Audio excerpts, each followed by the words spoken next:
வணக்கம் ஃப்ரெண்ட்ஸ். தலைமைச் செயலகத்தை அதிரவிட்ட விஜய் அப்படின்னு சொல்லி நேற்று ஃபுல்லாக டைட்டில் பார்த்துருப்பீங்க யூடியூப்லலாம். தலைமைச் செயலகத்துக்கு எந்த இன்ஃபார்மும் பண்ணாமல் எதுவுமே பண்ணாமல் நேராக டைரெக்டாக அவர் தலைமைச் செயலகத்துக்கு போனதுக்கே அங்கே அவ்வளோ கூட்டம். அவர் ப்ராப்பராக இந்த மாதிரி நான் தலைமைச் செயலகத்துக்கு போகிறேன் அப்படின்னு சொல்லி இந்த தேதியில் இந்த நேரத்துக்கு நான் போகிறேன் அப்படின்னு சொல்லி போயிருந்தாருன்னா அந்த இடம் எப்படி இருந்திருக்கும் அப்படின்னு நினச்சி பாருங்கள் கொஞ்சம். இதுக்கு மேலே தலைவருக்கு நீங்கள் பர்மிஷன் கொடுக்காமலாம் நிப்பாட்ட முடியாது. அப்படி நிப்பாட்டினா தளபதி களத்தில் இறங்கலாம் அப்படின்னு சொல்லிட்டு முடிவு பண்ணிட்டார். இதுக்கப்புறம் அவரை தடுக்கவும் முடியாது, வேலி போட்டு அடைக்கவும் முடியாது.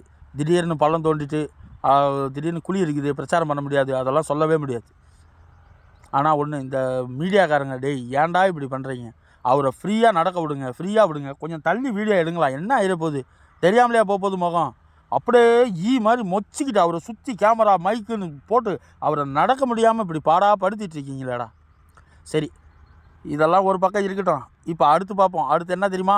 இன்றைக்கி பாருங்கள், ஊடக வாய்கள் அது ஒரு சில பேர் இருக்கானுங்க, அந்த மீசக்காரன், அப்புறம் இன்னும் ஒரு சில பேர் இருக்கானுங்க. இவனுங்கெல்லாம் பாரு, நேற்று குடிபோதையில் தலைமைச் செயலகத்துக்குள் சென்ற விஜய் அப்படின்ற டைட்டிலில் போடுவாங்க.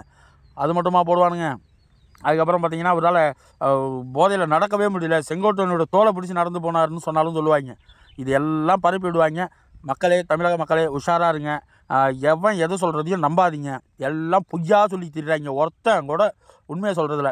இந்த நாய்க்கு புறைய தூக்கி போடுவாங்க தெரியுமா, பிஸ்கெட்டு, இந்த மாதிரி புறைய தூக்கி போட்டால் குலைக்கிறாங்க. குலைச்சிட்டு அந்த புறெல்லாம் காலி ஆகி போச்சு, திரும்ப வா அப்படின்னா கம்முன்னு வந்துடுறாங்க. இவ்வளோ தான் இந்த பத்திரிக்கைக்காரங்களுடைய வேலை. சரியா? ஒரு சில நல்ல பத்திரிக்கைக்காரங்க ஒரு சில பேர் தான் இருக்காங்க.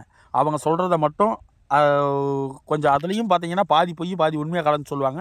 எது உண்மை எது பொய்ன்னு நம்ம 4 இடத்துல பார்த்து நம்ம தான் தெரிஞ்சுக்கிறணும்.